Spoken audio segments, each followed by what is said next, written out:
Hello and welcome to the Mr. Moore channel. This week we take a look at Marvel's newest blockbuster, Shang Chi and the Legend of the Ten Rings. If you're new here, usually my face is featured in these videos, and I know everyone's disappointed that it's not today. I know it's the highlight of your week and rainbows don't shine as bright without it, but I'm traveling, and to not bore you with details, I forgot my camera. This is really the beginning of Marvel Phase 4. Because of the cutscene in Black Widow and the introduction of Yelena, some people are calling that a Phase 4 movie, but not in my book. Its featured character is one that most likely will never be seen again, and in fact, due to the lawsuit, pretty positive it's the last of Black Widow. So anyways, Shang-Chi. What's a movie review here if we don't do the good, the bad, and the ugly, Clint Eastwood style, and as always, we start with the good. I'm going to list half of the fight scenes here. That's right, half. The bus fight scene, in my opinion, is the best fight scene in any Marvel movie. Don't get me wrong, it's entirely preference and choreography here because there's fight scenes in other Marvel movies that involve major powers and gods and trickery, and they're just visually stunning. But what stood out to me here was the good old-fashioned hand-to-hand combat. I remember right before the movie dropped, people were comparing the fight scene in the trailer to old fights from Jackie Chan, and you know what? I see it. The styles are incredibly similar, and maybe I loved it because I was raised on things like Rush Hour and Shanghai Noon, but I can't wait till this drops on Disney Plus so I can rewatch that fight specifically. The choreography was insane. I can't imagine how long it took to prepare for that scene, and there were definitely others in that realm of stunningly coordinated scenes, but the bus one stands above the rest. Why am I only listing half of the fights in the good section? Because you can tell which ones were labored over and which ones were added because the movie seemed like it needed another fight. The later ones get very Crouching Tiger, Hidden Dragon, very floaty and defy gravity and all that, which this is a fantasy movie, that's fine, but the old school action is far more gratifying to watch, and I doubt I'm the only one who thinks that. Speaking of gratifying things, have you ever pressed a red button and felt its warm embrace? Why don't you head down to the subscribe button and let it wrap you in a cloud of happiness? Maybe not your happiness, but definitely my happiness, and people always say giving is better than receiving. Now, second on the good list, character work.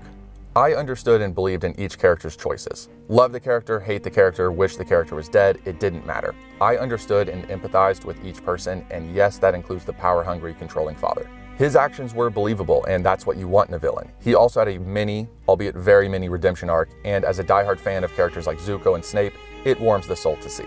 But my favorite character in the film was actually the sister. I wish she had been featured a bit more, maybe more than Awkwafina. Sorry for all the Awkwafina lovers out there, but she is just not my cup of tea. Or, brand of water.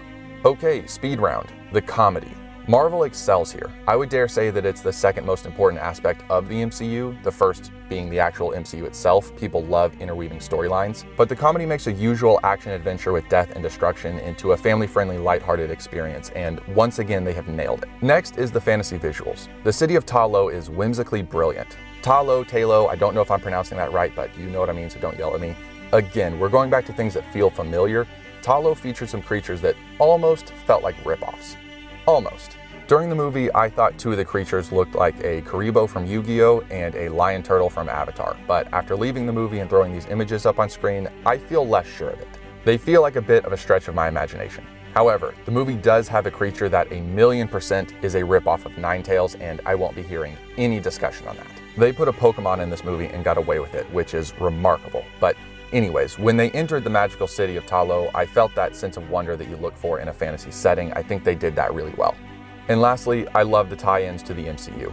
I'm sure I missed some, but there's a very heavy connection to both Doctor Strange and Iron Man 3 that is doing this world justice. Moving into Phase 4 of MCU, where most of the previous actors are retiring from Marvel movies, they're gonna have to work to make it feel familiar in some ways, and it's only movie one, but I like how they're trying to counteract that shift. Now we have the bad, and it starts with info dumps. Every 2 seconds, an info dump. Need to learn something new? Info dump. Have 10 minutes passed? Throw in another info dump. Do you need a bathroom break? Too bad. Time for an info dump. Look, 95% of information we received in this movie comes from some monologue, whether it's a character sitting on a rock having a heart-to-heart with another, or a voiceover that literally starts the movie explaining lore. This movie did not understand the concept of show, don't tell. Again, the movie starts that way with a voiceover about the legend of the Ten Rings, and then it's a monologue to find out about Shang-Chi's background, then how the father met his mother, then how Sean met Katie, then what happened to his sister, then how the mother died, then how to find Ta Lo, then the history of Ta Lo, and this isn't even the complete list. I get that they had a lot of information to get to the audience, but when I say that 10 minutes didn't pass without a monologue explaining someone's background, I mean every word of it in the literal sense. For some smaller bad pieces, I mentioned Awkwafina, and I did not like the romance spin that they put between Katie and Sean. You can tell when characters have on-screen chemistry, and these two felt like brother and sister. It was weird, it was forced, it was platonic. I was not into it. And second with her, the writers couldn't figure out if she spoke Chinese or not. In some scenes, she understood Chinese perfectly, and in some she didn't, and basically said she didn't understand what was happening. It was a whirlwind of character inconsistency. And for the last section, the infamous ugly. If you're new here, I reserve this ugly section for things that threw me out of the movie completely. Like where you remember that a 27-year-old in a Los Angeles writer's room came up with the idea sleep deprived at 3 o'clock in the morning. And those two things are: one, the deus ex machina that was the compound escape. If you don't know the term, it basically means that a story problem was solved with no lead up or rewarding explanation. Think about a character dying and then being brought back and the movie tells us, oh, God saved them, and then the movie ends. That's a deus ex machina. It's a cop-out. So in this movie, at some point, our protagonists are captured by their dad in a compound and held in a prison. Then out of absolutely nowhere, the sister busts through some brick wall and is all, oh yeah, Dad's got a series of tunnels under the compound that have conveniently never been mentioned before. We can use these to break out. Like, what the f*** is that? That's some bullshit writing. Not a fan. And lastly in the ugly is how Sean gained the ability to use the rings. The movie gave no explanation, no consistency in power ability. He just magically could take some from his father. We didn't get some story about magical object loyalty, you know, a knight earning their way to pull the sword from the stone.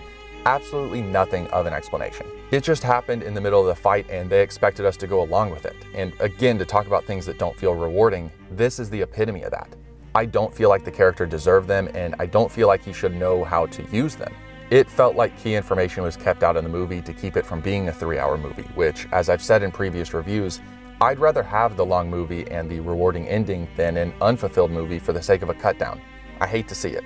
But overall, this movie is being loved by people. I saw one viral tweet that claimed this to be a top 5 Marvel film, and I'm not on board with that at all, but I very much enjoyed it. It felt like a Marvel movie. Funny, fast-paced, good story that we can tell will be expanded on, and characters that you want to see more of. And for that, I'm good with a solid 7 out of 10.